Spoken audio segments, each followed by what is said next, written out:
Hello, hello out there. Here we are again with Broadcast Team Alpha, and we are coming to you on YouTube, broadcastteamalpha.com, 3 TV station, 19 platforms at all, and we are heard everywhere around the world. And we are here for some cutting-edge conversations discussing quantum possibilities. My name is Agi, and my co-host Nori is not with us tonight, but we're going to have her smiling face next week, I promise. And I would say on this show, there's going to be a lot of hope in it, because we are going to talk about the future a little bit. What is in it for us? What are we going through? And I have a phenomenal guest with us. But first, I want to talk just a little bit about how you can connect with us. You will find us on broadcastteamalpha.com and on YouTube, Broadcast Team Alpha, that's the same name. And on YouTube, Broadcast Team platforms out there, because we also have connected up with, we have Conscious Awakening Network. We are streaming with them, and because of that, we are on Roku, Amazon TV, and Apple TV, and a bunch of other places there too. So I don't even know how many platforms we're on. It's a bunch. And while you are on YouTube, if you're watching it there, then please subscribe and click the bell so you can get notified when the next videos and shows are coming up. And also, while you are on YouTube, if you like what you hear tonight, or this morning, this afternoon, about noon, wherever you are around the world, if you want to help us also on the Super Chat feature, it's just like Christmas Eve, because that tells us we are doing the right thing. And Nori and I also put together a spiritual think tank. And it's called the Mastermind Connection, where a bunch of us get together, whole bunch of really powerful minds get together, and we join minds, and we focus on specific things. And we bend the laws of physics sometimes, in fact, quite often. And it seems like we actually are creating out of seemingly nothing sometimes, because we reach into the quantum existence where everything is, attach something of the equal vibration of what we want to happen, and then we bring it into the physical. And this happens a lot, especially when it comes to healings and situations of abundance and things like that. So if you want to come and participate and have a look at it and see if this is something that you like to take advantage of, there may be something there where we can possibly help you too. Just send us an email to themastermindconnection@gmail.com. themastermindconnection@gmail.com. And besides that, just keep watching us, because we have new shows several times a week now, and we are bringing you pearls every time. And now we have a guest I want to talk to you about a little bit here. We have Dr. Allison Brown with us. Allison is an award-winning author, a speaker, an educator, and a quantum healer. I want to talk a little bit about that quantum healing, because it's not very well understood. It's not communicated hardly anywhere, because it competes with the pharmaceutical companies in some ways, because healing is actually, it's legal, it's lawful. And that's why they probably don't want us to talk about it. But she has also written several books. One of them is The Journey Within. I think that was the first one. And then the last one was The Origin Story, the origin of us. Maybe we'll find out if it's the origin of us as flesh and bones and hangnails, or if it's the origin of our spirit or our source, soul essence. There's a difference between those two creations, and we're going to try to brainstorm a little bit with her on that one, because I'm especially interested in the last one. But she also wrote, this is something for you with a cat or a dog or a donkey or wherever you have for a pet. This one's for you. She wrote a book. It's called Love Notes from the Animal Kingdom. And that's a good one. I had a little look at that one also. So welcome to the show, Allison. Let's have some fun and educate ourselves a little bit, as well as maybe a few out there watching. Thank you for having me, Augie. I'm so excited to talk to you. Yeah, this is going to be good. Let me just start this out by making kind of a, well, it's not a negative comment, but it's one to consider, and that is there's an awful lot of people out there that is worried about the future. And looking at the past, there's a good reason for that. But the present and the future can change. What can you tell the people that is worried about the future to give them a little peace of mind? Several things, actually, and that's a really good way to start this show off. The punchline is that love wins in the end, and love has already won. Everything is already divinely orchestrated. We are being guided and watched over. This human experience is so important to all of the galactics, to all of the angelic beings, to all the higher level energies. They really want what's best for humanity because it affects the entire universe. So we're already on a path to evolution, to ascension, to 5D, however you want to look at it. And there isn't anything to worry about. Does that mean there's not going to be chaos in front of our 3D eyes? No.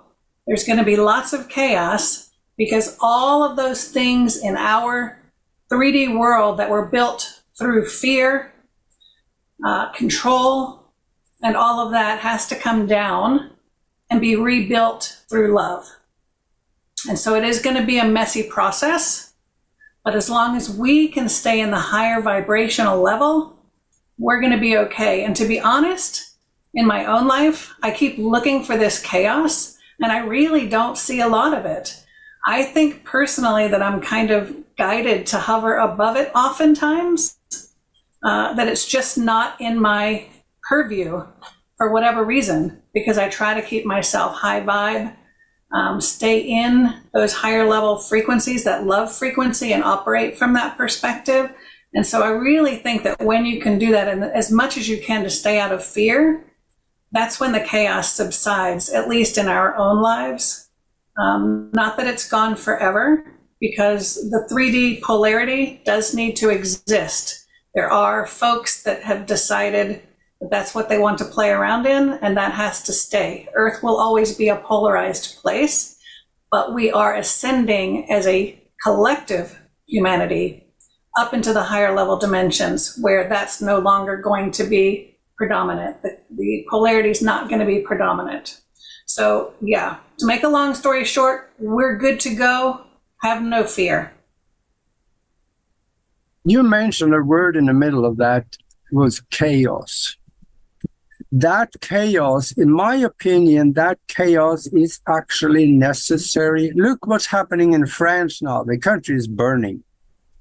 And I think it is necessary to bring the awareness of the people to a level where they understand that every government on earth is corrupt to the core.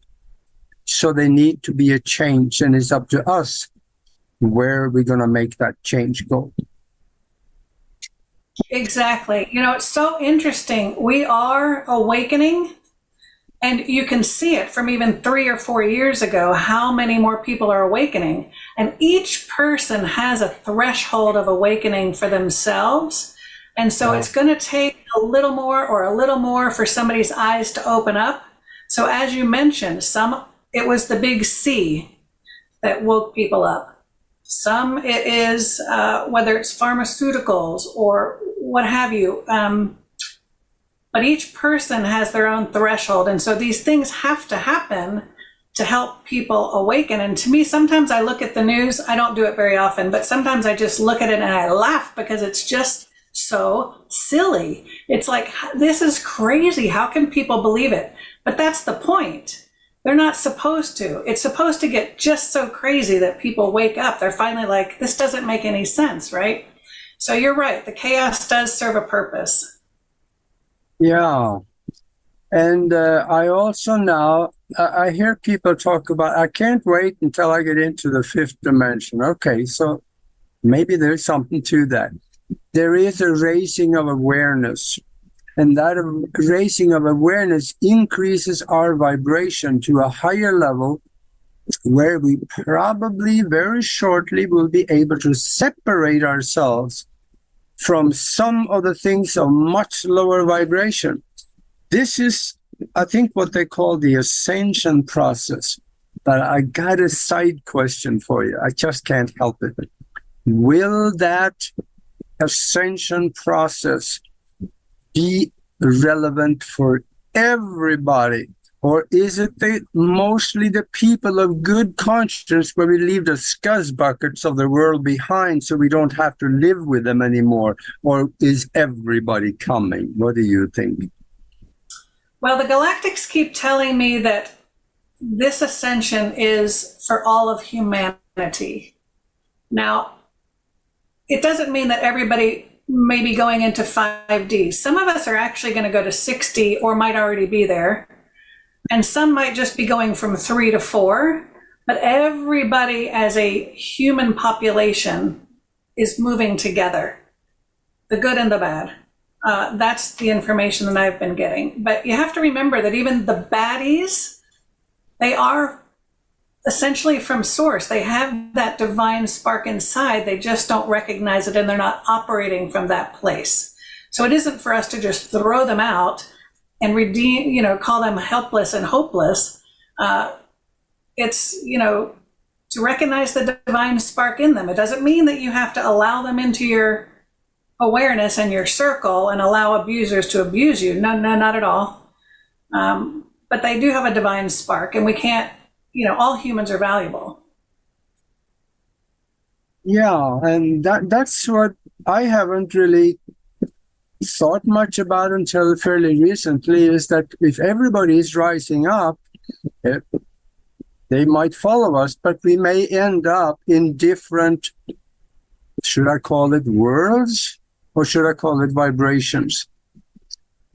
It can be several vibrations within the one world also, because I know we got different timelines here and it's all on Earth. So I don't want to live with some of those people that has been creating wars for recorded history of 9,000 years. I don't want to be in the same place. It's quite complicated, and I certainly don't claim to have all of the answers. I don't know that anybody does. And so when I speak tonight, it'll be from my own understanding after talking to the 12 Starseed Collective that founded our universe. But my understanding is that we're going to have a lot smaller of a population. And what's going to happen is that, a lot of people are going to decide to transition and help from the other side. This may look like, natural disasters. It may look like results and ramifications of the C and the V word. I don't know if we can say that on here. There are going to be a lot of different explanations, but all different things are going to happen. Not everybody's going to end up in 5D bliss, I don't think. I think a lot of people are going to transition. Some people may choose to stay in the 3D and play some more. Because although all of humanity is going through ascension, I also understand, and this is kind of hard to reconcile, that there still will be a 3D Earth, and people still will be incarnating on the 3D Earth because that's what they want to experience and they want to learn in the polarity. And so I don't know if that means that the only people on 3D Earth at that point will be new people coming in, or if some of them are going to stay behind a little bit because that's what they wrote in their contract. Because I do know that not everybody wrote into their contract that they wanted to ascend. Some chose not to. So it does get a little bit complicated. So, yeah, anybody's guess, I guess. Yeah, and then they talk about the new world. I'm wondering what kind of world that is. Is it maybe a new Earth, like maybe with dirt and oceans and stuff? Or is it more of a etheric world? Or is it maybe different vibrations within the same Earth as where we are now? And maybe, what do you think? The new world. Yeah, that's exactly what I think. I think it's not two separate worlds. I think as your vibration raises, different things come into your perspective, right? The same way that we have 5D spirit beings, your relatives, your deceased loved ones. And when your vibration raises, you can perceive those beings in that dimension. And so that's exactly what's going to happen. As our consciousness evolves and our vibration raises, it will be, they explained to me, walking through a threshold, through a doorway. Right now we think we're awake, but they said that when you walk through this doorway, this threshold, in that instant, it's like, oh, this is what awake feels like. This is what it looks like. Now everything makes sense. And so you're on a different vibrational plane.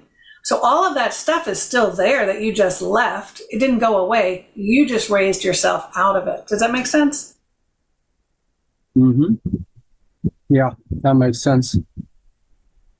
When there was a lady here that heard I was going to have talk with you here tonight, and she asked me, because I told her about your book about the pets, she said, will I be able to see my little dog again? And when the ascension process happened and when we ended up going to a higher vibration, the pets are coming with us, or what do you think? How does that work? You know what? In my opinion, the pets are already there. The pets are already directly connected to source. They never lose that connection.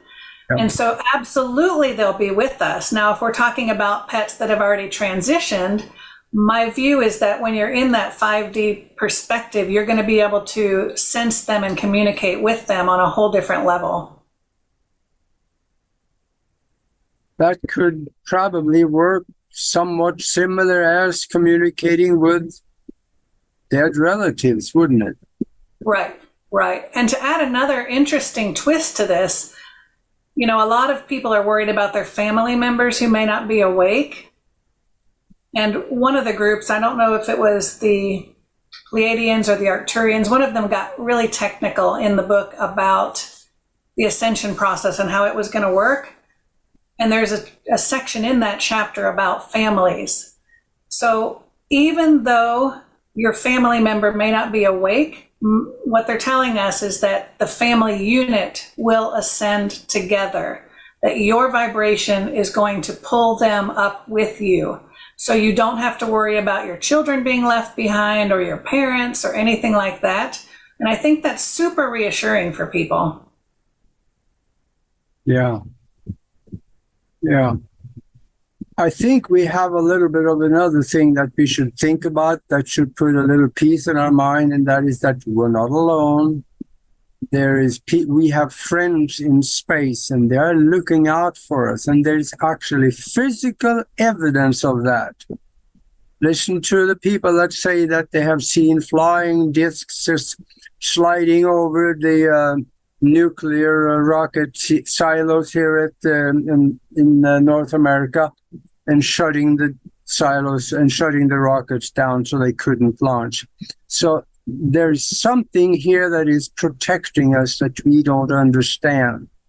And I think they have a lot more capability than we've seen so far. Oh, for sure, for sure. You know, the predominant message that I took away from, and that I hope the readers of the origin story take away, is that Earth and humans were the purpose of this galaxy. So the creation of a human being was the ultimate goal of this galaxy being put in place. And so we are filled with love.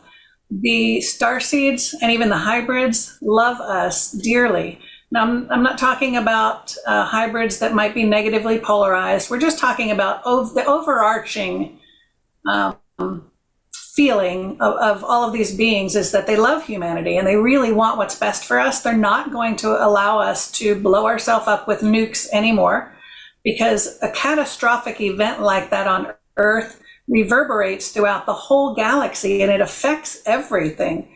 So everybody watching your show is probably familiar with the Galactic Wars and all of that stuff. All of that is talked about in the book as well. And that had severe implications for many of the planets.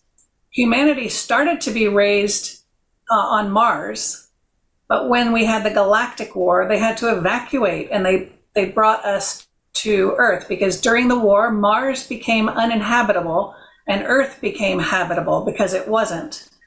And so they're not going to let that happen anymore. There have been a lot of agreements that these wars are not going to take place. So yes, we have a lot of beings watching out for us, and they are making themselves more known, because you know what's going to happen?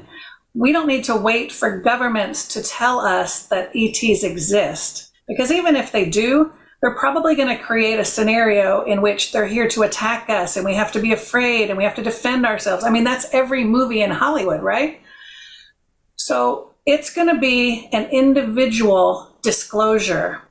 These beings are either going to come to us through our consciousness, or they're going to come to us in physicality to wake us up to their existence and the fact that they're here in love.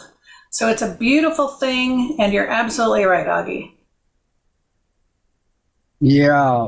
Speak about these galactics a little bit. Who are they? Where are they from? And maybe do they have an agenda? The agenda are watching out for us? Or speak about them a little bit, because we hear the term galactics, but all we think about, oh yeah, that's the extraterrestrials, but we don't really know much. Right, and technically they are extraterrestrial. That means they're off planet, but there were 12 starseed source clusters. These 12 clusters came directly from Source. They are Source, and they were completely energetic in the beginning. So I think you had asked, and I hope it wasn't before we got live, but you had asked about whether we're talking about creation in the body, in physicality with our hangnails and so forth, or was it energetic? It was both. So these 12 starseed clusters, and you would be very familiar with them. I don't know if I can name them all 12 off the top of my head, but we're talking about Andromedans and Agarthans and Lyrans and Hadarians, Polarians, Martians, Draconians, there's 12 of them.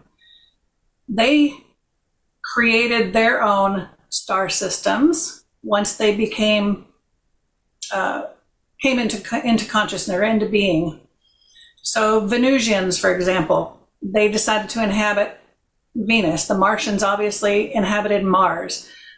We know that the Andromedans were a part of our galaxy, and then they broke off and created their own galaxy, which is still part of our universe. So those were the 12 original starseed clusters. But the goal always was to create a human. Now we know that humans have 12 strands of DNA. That correlates to each of those 12 starseed clusters. But in the middle, while they were mixing and mingling their energy in the process of dwindling down here to create this human, lots of hybrids were created. Some of those hybrids became negatively polarized or wanted to gain power or what have you. A lot of them were banished from our galaxy, and there were galactic wars. But in the book, they really wanted me to focus on love and on the benefit and the wonderful things that humans represent. And so we have those 12 strands of DNA in us. We are the only being in the galaxy that has all 12 pure strands of DNA. So we're important. And this is kind of a tangent, but this is why certain human beings feel they've been experimented on, or DNA has been extracted from them, or what have you, because a lot of galactic hybrid races are starting to become extinct. And so they might need to bring some of that pure DNA into their system, and we're the only ones that have it. So there's so many wonderful things about humanity and our galaxy and these star seeds. But some of those hybrids, like I said, got a bad rap. We've heard about some of them, the reptilians, not all are bad. Beings like the blue avians, beings like the zetas, all of those are hybrids. They were not part of the 12 original starseed clusters. So that's kind of a good place to start, I guess. Yeah, and I think there's some evidence to that. Even in physicality, what you talked about, we may have more than a double helix, because this a little while ago now, but I know that the people at UCLA, they did some experiments and investigation into indigo children, and they took genetic samples and they looked at it, and they found out a lot of their what we call junk DNA.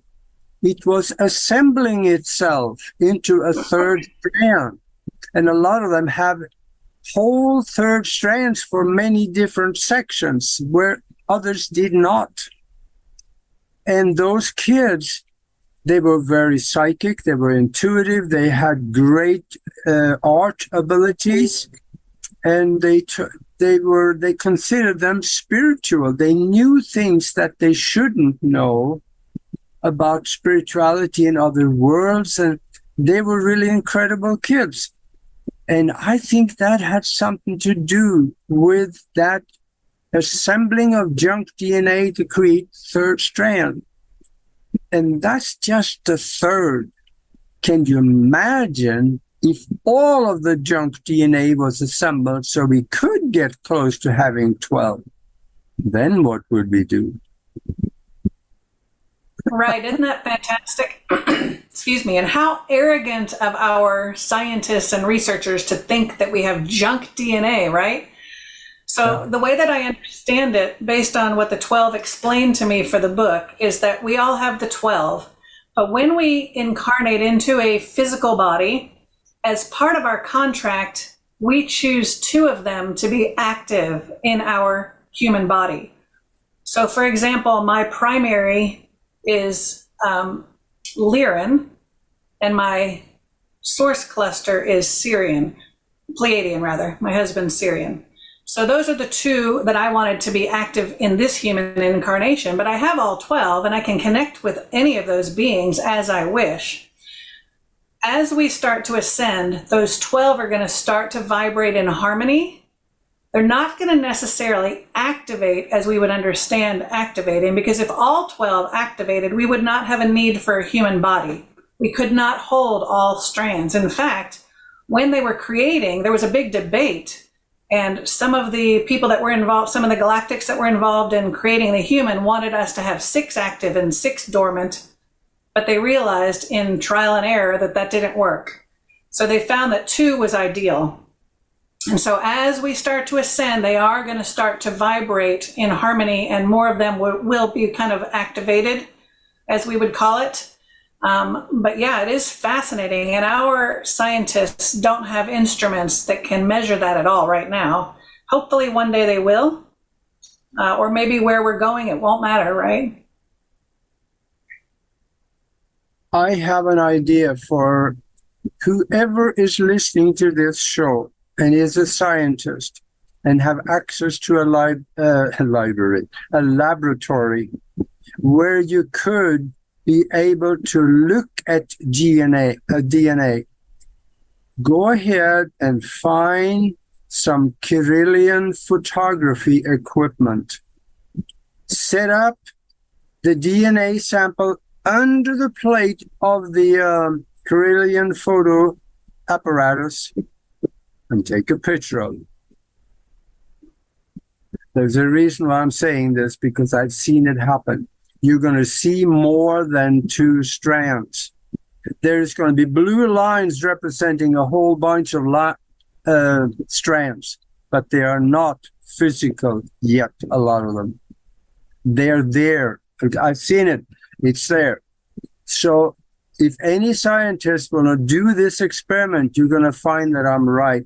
This is something that it can, if it is in the bioelectromagnetic field, we have the capability of bringing it into the physical, because it was once part of us and it was removed, probably by the Anunnaki or others that had similar thoughts when they seeded us here.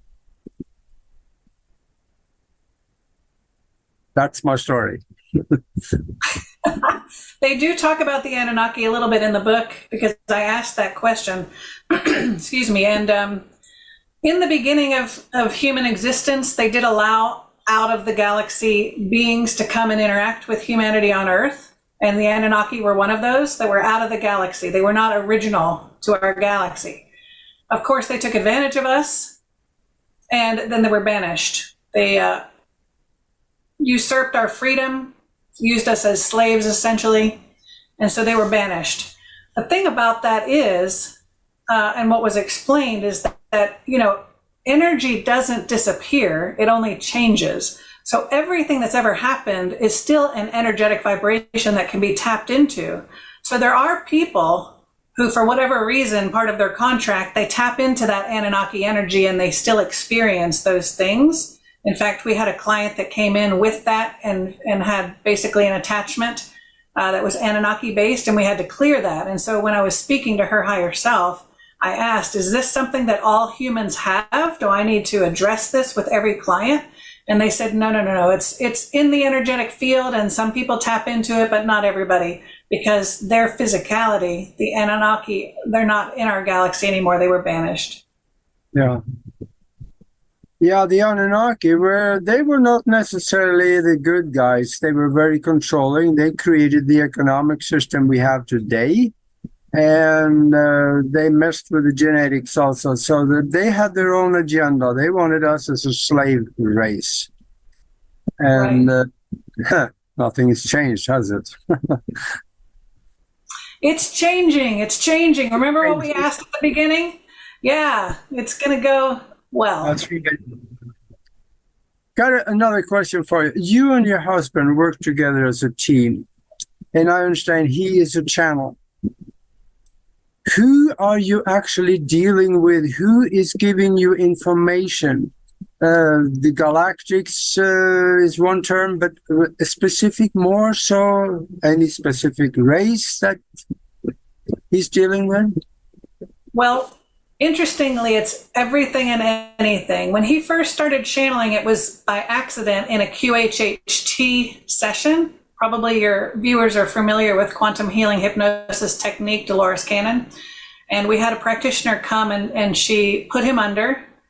He had no idea. He's retired Coast Guard. We were just very conservative, regular people. We had no idea about any of this. And so he lays down on the table and she puts him under, and she asked a question, who is the person that's been, or the guy that's been with him? He always felt there was a presence with him all of his life. Turns out it was Enoch. And in that first session, he started channeling Enoch.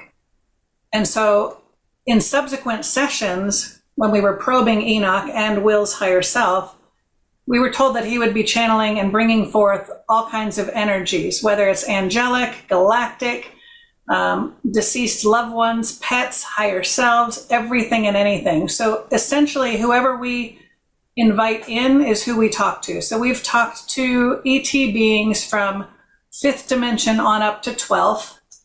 We've talked to, obviously, pets, which was the subject of the pet book. We regularly see clients for pet channelings and higher self channelings.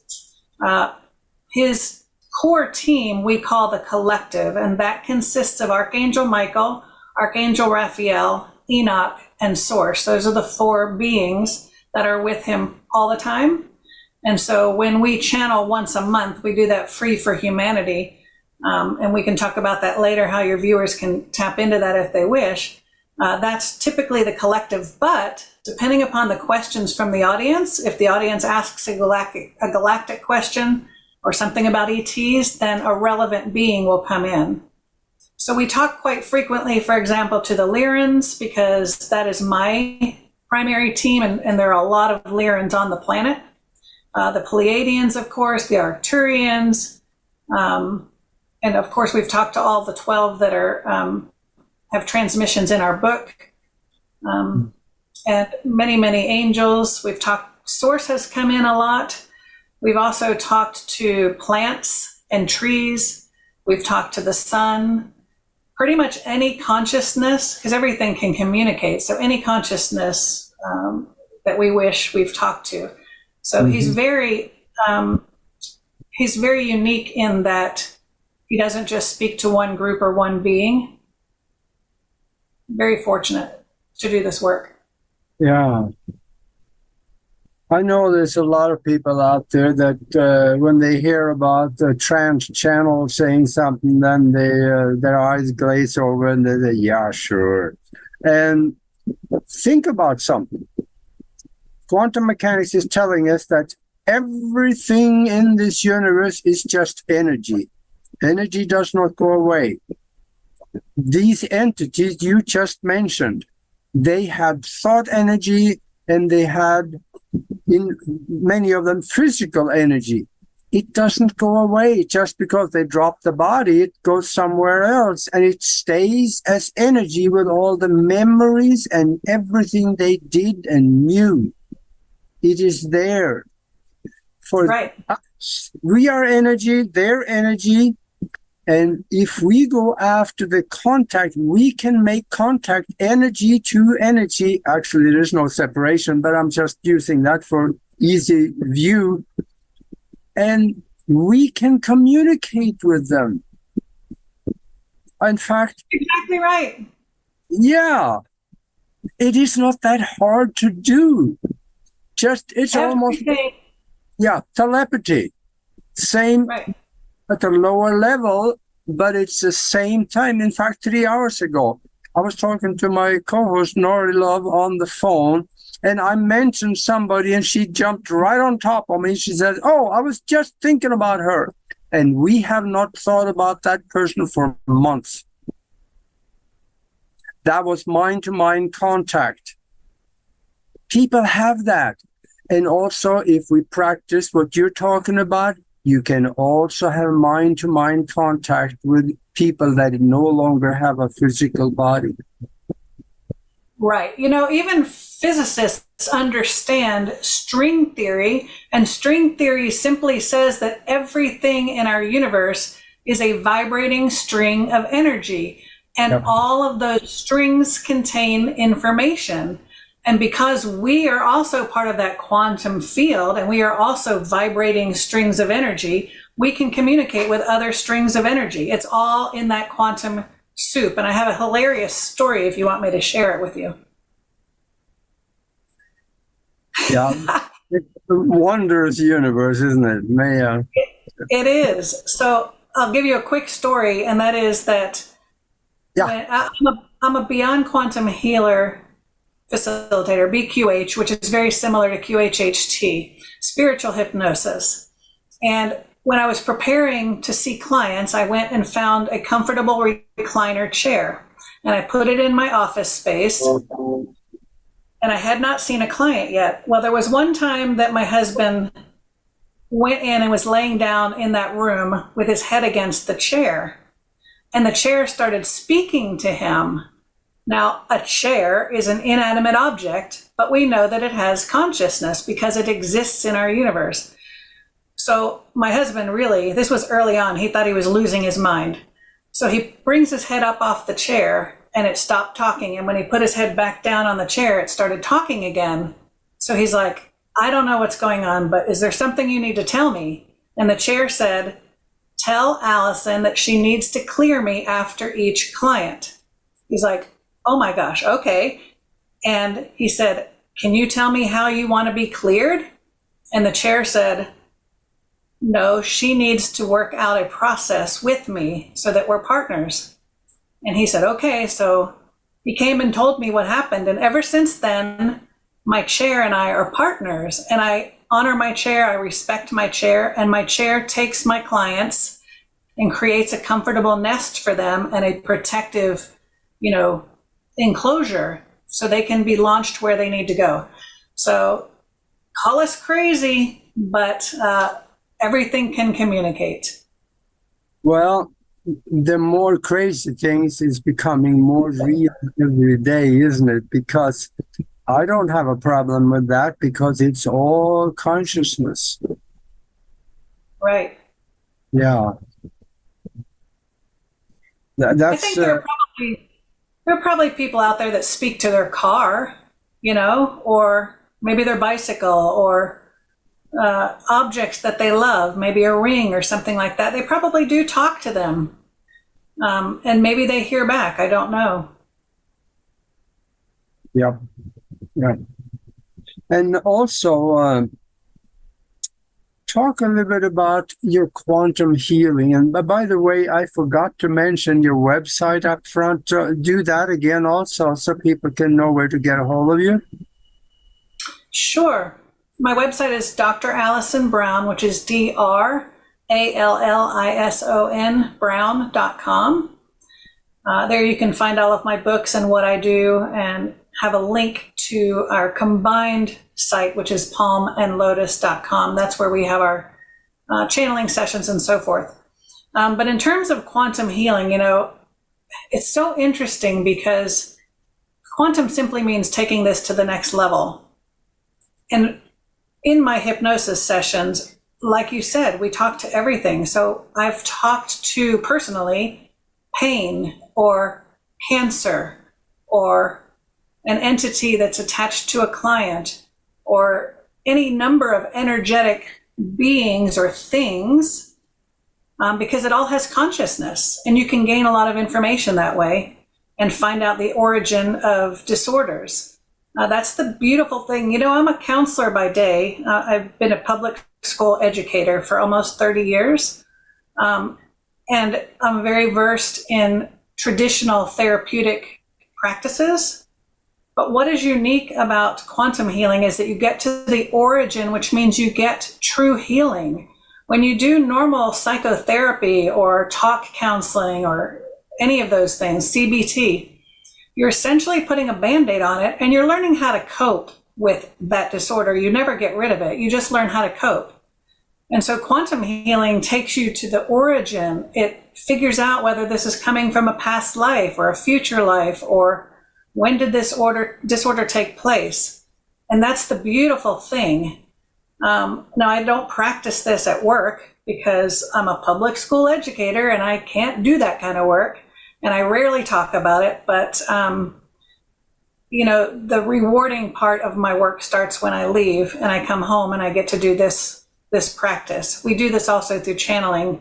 If clients feel that they are not good candidates for being put under, if they're too left brain or they've tried it and it doesn't work, then we'll just channel their higher self and let their higher self talk directly to them. So it's fascinating. I really feel privileged and honored to be able to do this work. I do want to give one more example, though. Yeah. The day before yesterday, we had a holistic doctor come to us for a session.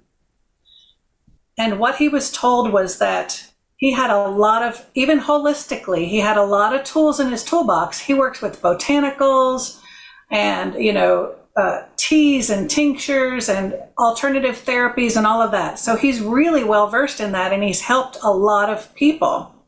But what they were explaining to him is he is in a fork in the road right now, and he can continue on that path, which is perfectly fine, helping people the way he's been helping and living out the rest of his days, or he can switch over to this quantum idea. They want him to set the toolbox aside because it's dragging him. It's dragging along behind him and it's weighing him down. Even though they're good therapies, they said, what we want you to do is to operate from who you are. He is a shaman. He is an oracle. He is a healer. And those are aspects of him, multidimensional aspects of him. And they want him to just do it from inside, let it come from inside.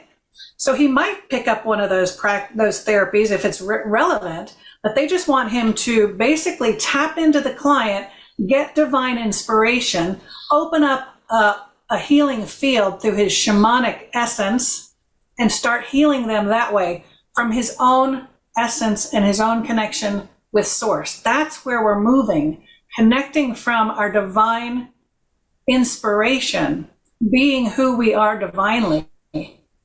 So it's things are changing fast, and it's exciting. Yeah. Yeah, it gets a little complicated when you get into the core of things. And we have to think about it twice, most likely, to understand it. Absolutely. Yeah. And the first time you hear things that you don't understand, that's okay. You don't have to understand it the first time. Just put it there off to the side, and then later on, attach the subject and go within and ask. Because that's where the answers are. They will come through there, either you like it or not. But it's going to come through the heart and to the brain, and then you'll have something that comes to you that comes all the way up to conscious understanding. But we need exactly to do, yeah, more than we do. And you mentioned that some people hear channeling and they're like, yeah, whatever. But that's important too, because you need to be able to discern for yourself what is right for you. And so channeling may not be the way that you get information. And in fact, you really should be channeling your own information, connecting with your own divine essence and intuition, because we just need to practice it like a muscle. Or if you do listen to channelers and you think, I don't really care for that one, move on, because they're all different types of channelers who are here to speak to different populations. Not everything is for everybody. And so you're right. Discernment is key, and it will be key moving on, because there are a lot of people who are not telling us the truth, and some are in the spiritual realm as well. And we have got to be able to figure out what is what for us. And so what might be right for you, Augie, may not be right for me either. So just because a channeler doesn't resonate with you doesn't mean they're bad, and it doesn't mean that they're lying. It just means that information is not appropriate for you at this time. It might be later. So I'm glad that you mentioned that, and I think that that's an important aspect, is this idea of discernment. And then for the Christians and the semi-Christians out there, they say, oh, don't mess with channeling. That's of Satan. No, it isn't. They talk about it in the Bible, only they don't call it channeling. They call it speaking in tongues. And the only difference between speaking in tongues and what you're doing, that you come out in English. They don't do that. Not all the time, most of the time. We do what we call light language. Will does channel light language, and sometimes it's very shamanic, or if it's from an ET being, it sounds kind of weird. But you're right. I started out in the Christian church, and I started practicing hands-on healing within my Methodist church. Yeah. And then I expanded my box to reconcile. And that's what the first book is about, The Journey Within. It's about reconciling the Christian perspective with the greater spiritual perspective. And what you'll find, like you just said, is that a lot of times it's just the basic difference in terminology. So speaking in tongues, light language, meditation, Christian contemplation, it's all the same thing. We just have to stop with the fear about the words and the verbiage and listen in our heart. And so that was the message of my first book, is to try to help people to be courageous enough to explore things that feel outside of their comfort zone, because that will open you up to love and perspectives and excitement and just amazing connections that you will never get with fear and staying in your little box. Exactly what you said right there is because I think there will be a day not too far in the future where religion and spirituality can live under the same roof. Right. Yeah. It's going to happen. Many pastors, good pastors who are really connected to source, connected to God, they're channeling when they do their sermon. I mean, that's what they're doing. So I think channeling has a bad rap when, back in the 70s and whatever, and who was it, Shirley MacLaine or whatever, and people got kind of freaked out about channeling, and it scared people. So if we could come up with some different words to use rather than channeling, perhaps, because even artists channel when they're drawing or painting or sculpting, or people who are writing or channeling. It just simply means you're tapping into the flow of your intuition. That's all it means. Mm-hmm. Another question is, where do you think the origin of the spark of life, the soul essence of the consciousness, where do you think it comes from? This is a tough one, in that we have a source in our universe. There is a source point. When we transition, we go to source. That's only one level of source. And the reason is because there's a source above source above source above source to infinity. And it is so mind-boggling that the human brain simply can't comprehend it. So for our purposes in human form, we have a source that operates with humanity. And so the source point that created the 12, once the 12 started their creations on down the line, that was the point at which consciousness came online. And so in my feeling, because we're all divine beings, that's where the spark comes in. So as soon as anything is created, whether it be an energetic being that's never been embodied, or a human body, or an ET body, or whatever it is, it comes from source. So that's where the source point, the spark of life, the essence comes in right from the very beginning. It's all created from source. So it all is source. It all is a spark. Mm-hmm. Yeah. Speak a little bit about your books and what's in them and what it will do for people, because there is this saying out there, and that is that readers are leaders. Readers are leaders. What's in your books? I like that from an educator standpoint too. I've always been a writer. I've just loved to write. I knew when I was a young child I had a book in me, but I had no idea what it would look like or what it would be. My very first book is The Journey Within, and it's a Christian's guide to 14 non-traditional spiritual practices. And we talked about that a minute ago, where in the beginning part of the book, I talk about the Bible and how I reconciled all of my Christian perspective with the greater spiritual understanding. And then I talk about 14 different practices like Reiki and acupuncture and meditation and past life regression and mediumship and angels and all of those things that I used to be afraid of, and why you should explore it. In the second book, Love Notes from the Animal Kingdom, this came about when Will and I started doing pet channelings. And we started pet channelings because we have 3 cats, and one of them had a behavior issue to the point where I just really was so stressed out that I couldn't take it anymore, and I was ready to put him down. And I thought, well, if my husband can channel spirits and beings and all of these things, surely we can talk to animals. So we talked to my cat, and in fact, we talked to all 3 cats, and it was so profound and healing that I thought everybody needs to have a session. Everybody needs to have the opportunity to talk to their pet, because when you understand your pet on an energetic level, and I know many people are sensitive to their animals and communicate, but when you can hear straight from the animal what their perspective is, it doesn't even really matter at that point that they have a behavior problem, because you are so filled with compassion and love, even more than you thought you could be. In our case, our animal stopped the behavior, and he and I have had such a profound relationship now. It's just amazing and mind-blowing. So I wrote love notes from the animal kingdom, where I compiled excerpts from a lot of our pet channelings. So there are chapters on things like coming into a body, transitioning from the body. What about euthanasia? Do they want us to help them to transition?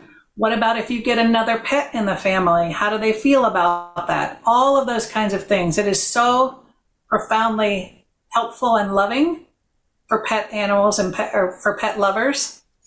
The third book that came through and just was published in June is The Origin Story, Rediscovering Our Galactic Ancestors.